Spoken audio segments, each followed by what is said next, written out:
देखिए प्रश्न संख्या जो 3 है वह आपका 10 अंकों का होता है।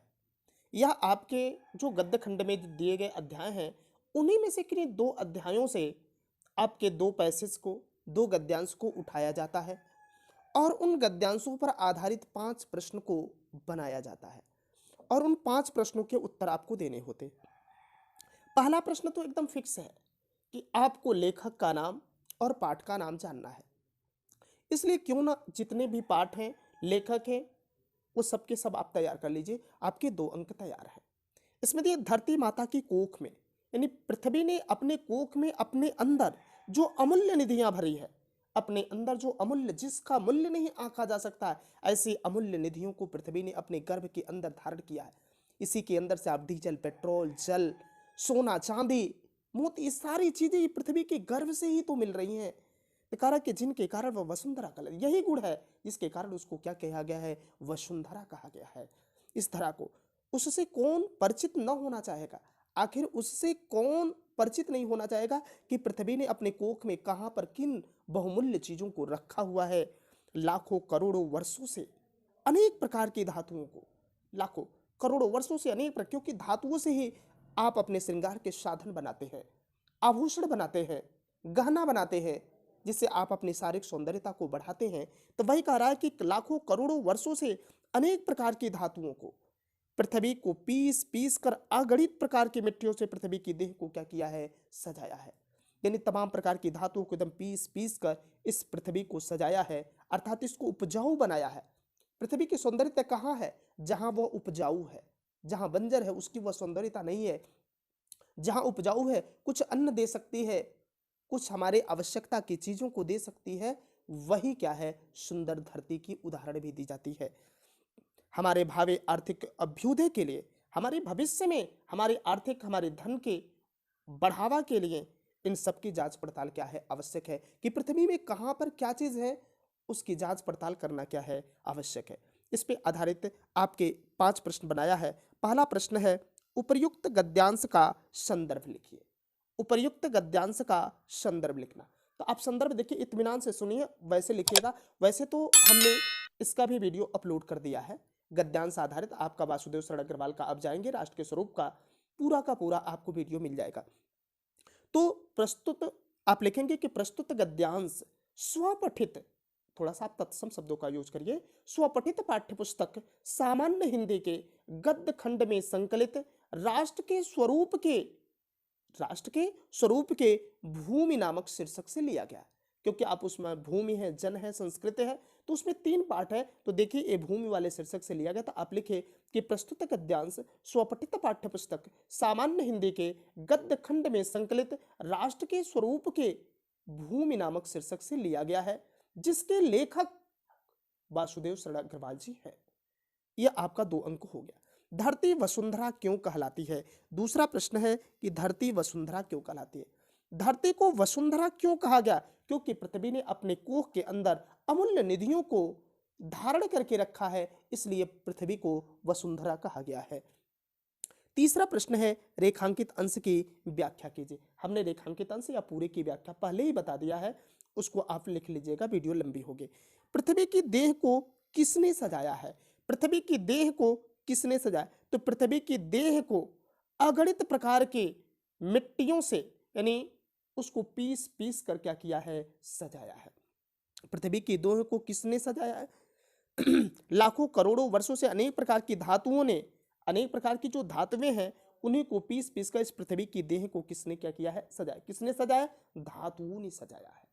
ध्यान से समझ गए, पृथ्वी की देह को किसने सजाया? तो उन धातुओं ने सजाया। भावी आर्थिक अभ्युदय हेतु हमें क्या करना चाहिए?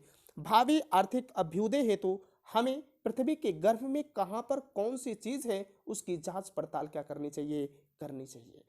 इस तरह ये 5 प्रश्न हैं, इनके उत्तर हो जाएंगे।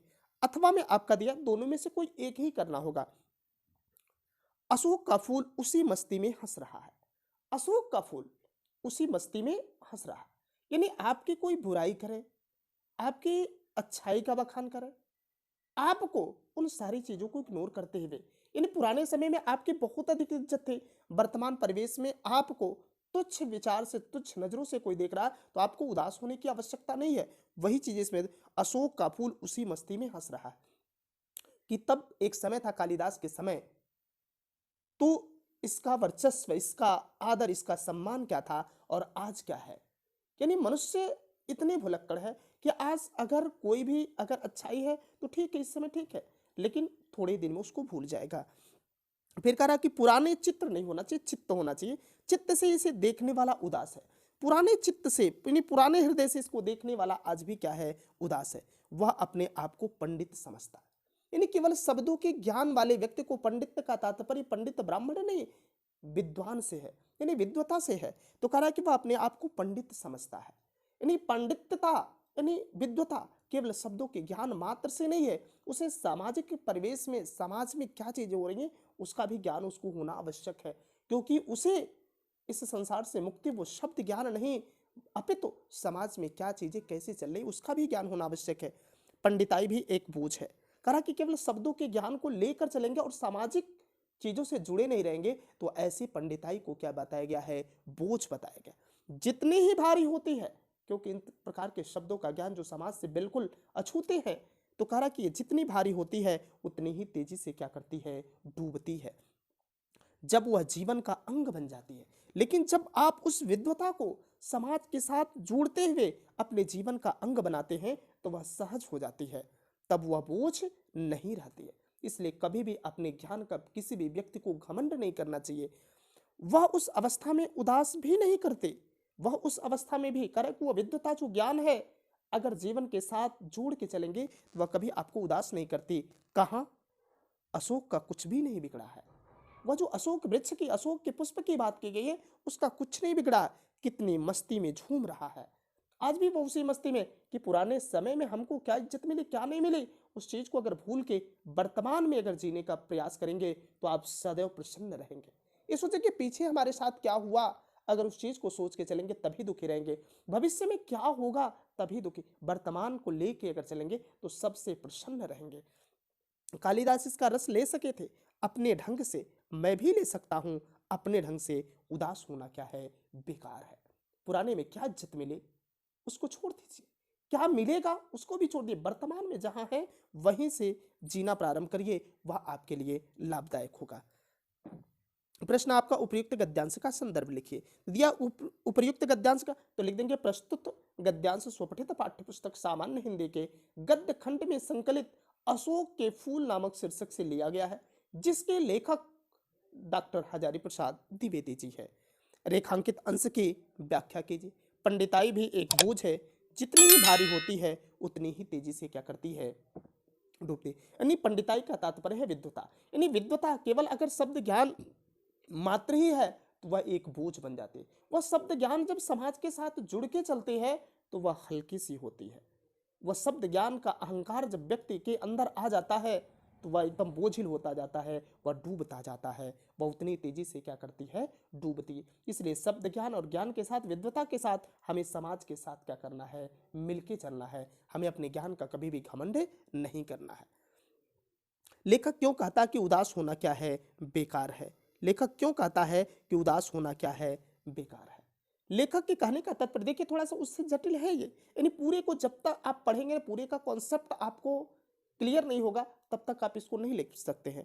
लेखक क्यों कहता कि उदास होना, लेखक इसलिए कहता कि उदास होना बेकार है कि हमें जो पिछले समय में जो इज्जत सत्कार मिली उसे हमें भूल जाना चाहिए। ये नहीं सोचना कि वर्तमान में भी वही चीजें मिलेगी। जब ये चीजें आप सोचना प्रारंभ करेंगे तो आप हमेशा परेशान रहेंगे, उदास रहेंगे। भविष्य में क्या मिलेगा क्या नहीं मिलेगा इसका नहीं, लेकिन इस अध्याय में तो केवल भूतकाल का और वर्तमान काल का तुलना किया गया है। भविष्य की इसमें कोई जिक्र नहीं की गई है कि भूतकाल में उसको कितनी इज्जत मिली, लेकिन वर्तमान समय में भी खुश है। क्यों खुश है, क्योंकि वह सोचता नहीं है उस समय हमको क्या इज्जत मिली। तो लेखक क्यों कहता है उदास होना, लेखक इसलिए कहता है कि उदास होना बेकार है क्योंकि आज भी वो अपनी मस्ती में क्या कर रहा है, अशोक आज भी कितनी मस्ती से क्या कर रहा है, झूम रहा। क्यों, क्योंकि वह पुराने उसको जो इज्जत मिली, सत्कार मिले। आपको लिखना कैसे, जो भी पुराने इज्जत और सत्कार मिले उन सारी चीजों को वह भूल के वर्तमान में जीने का, वर्तमान में जो मिल रहा है उसी आधार पर वह चलने का क्या कर रहा है, प्रयास कर रहा है। गद्यांश का भाव स्पष्ट कीजिए। पूरे का यही है कि हमें क्या करना चाहिए? अशोक का फूल उसी मस्ती में हंस रहा। यानी पुराने चित्त, पुराने हृदय, पुराने विचारधारा से अगर किसी भी चीज़ को सोचेंगे तो वह निश्चित रूप से आपको क्या करेगा? उदास करेगा। हमें वर्तमान में है तो वर्तमान के आधार पर क्या करते हुए, जीते हुए चलना है। पांचवा प्रश्न है, गद्यांश की भाषा शैली की विशेषता लिखें। तो इस गद्यांश की भाषा शैली, क्योंकि पूरा का पूरा विवेचन किया गया है, तो आप लिख सकते हैं कि जो गद्यांश है इसकी जो भाषा है वह सरल है, साहित्यिक खड़ी बोली है, भाषा हो गई।